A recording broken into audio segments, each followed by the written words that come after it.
کشف المحجوب میں صحب اور سکر کے چیپٹر میں بایزید بستامی کا سکر ثابت کرنے کے لیے اور جنید بغدادی کا صحب ثابت کرنے کے لیے حضرت داؤد علیہ السلام کا سکینڈل لکھا علی اجویری صاحب نے کہ وہ اپنے صحابی کی بیوی پہ عاشق ہوئے اور اسے مروا کے شادی کر لی خود.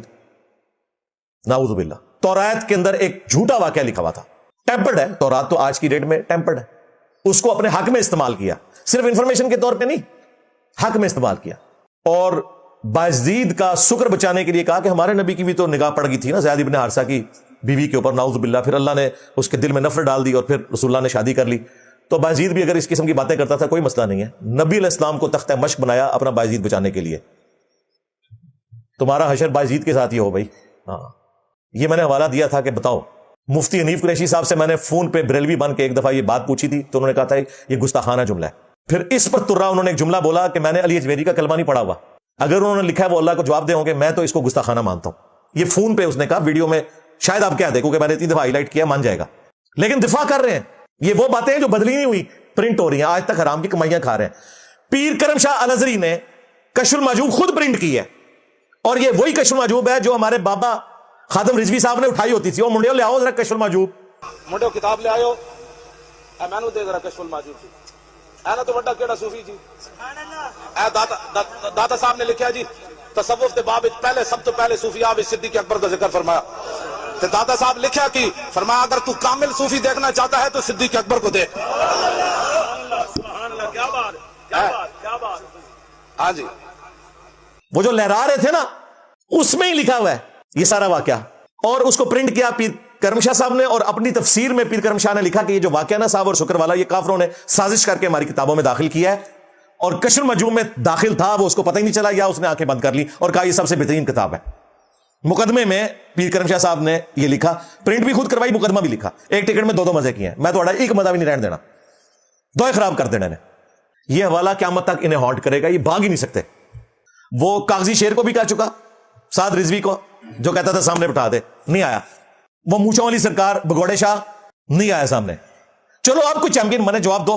تذکرۃ الاولیاء میں اور کشف المحجوب میں اپنے امام کی فضیلت بیان کرنے کے لیے رسول اللہ کو تختہ مشق بنایا اور کہا کہ امام حنیفہ نے خواب میں دیکھا کہ رسول اللہ کی قبر میں اترے ہیں اور آپ کی ہڈیاں سمیٹ رہے ہیں, بعض ہڈیوں کو بعض سے الگ کر رہے ہیں. استغفر اللہ. شیطانی خواب کو انہوں نے رحمانی خواب بتایا. کیا اللہ اپنے نبی کے بارے میں یہ خواب دکھائے گا؟ دکھانا تھا تو یہ دکھاتا کہ وہ روزہ شریف پہ حاضر ہوئے ہیں, وہاں نبی علیہ السلام کے برتن مبارک, آپ کی لاٹھی مبارک, آپ کے نالین مبارک, ان کو سمیٹ رہے ہیں. کہا قبر میں اترے اور بعض ہڈیوں کو بعض سے الگ کر رہے ہیں. اردو میں ترجمہ کیا استخوان مبارک.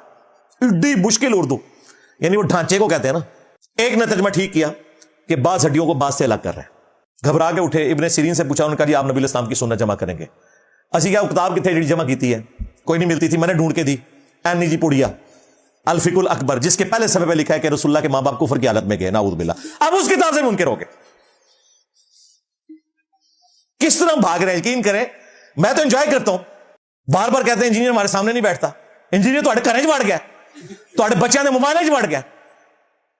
وہ بھی نا جناب چپس رکھ کے نا نال دودھ پتی دا مک رکھ کے, بلکہ تھوڑے بچے تو شاید کوک رکھ دے نال, تو میمز ویکھدے نے تھوڑیاں.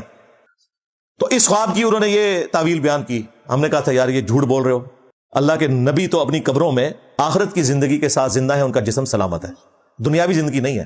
سورہ سبا کے اندر آیا کہ سلیمان علیہ السلام کئی دن تک لاٹھی کے سہارے یوں بیٹھے رہے, ان کی روح پرواز کر گئی, بلکہ کئی ہفتے گزر گئے ہوں گے, کیونکہ لاٹھی کو دیمک نے چاٹا, وہ ایک دن میں نہیں چاٹتی.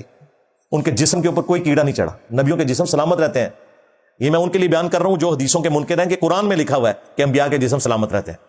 باقی جو حدیث موجود ہے صحیح بخاری میں کہ حضرت عمر کی وفات کے آلموسٹ 60 سال کے بعد ان کا پاؤں مبارک نکل آیا تھا حجر عائشہ کی دیوار گرنے سے. عروہ ابن زبیر کو بلایا گیا, انہوں نے پھر قبروں کی لوکیشن سے بتایا حضرت عمر کا پاؤں ہے. پھر پاؤں کو اندر کر کے دوبارہ سے قبر کو تعمیر کیا گیا. ورنہ اتنے لوگ اگر زندہ بندے کا پاؤں دیکھ رہے ہو ویسے ہی اندر کر لیتا ہے, یار کہ تماشا لایا جائے میرے کو, وہ نہیں کر سکتے تھے, وہ آخرت کی زندگی میں. پھر ابو داؤد میں تو واضح حدیث ہے انبیاء کے بارے میں, ان اللہ حرم علی الارض ان تاکل اجساد الانبیاء, اللہ نے حرام کر دیا ہے نبیوں کے حق میں کہ مٹی ان کے جسموں کو کھائے. بالکل ایسا نہیں ہوگا.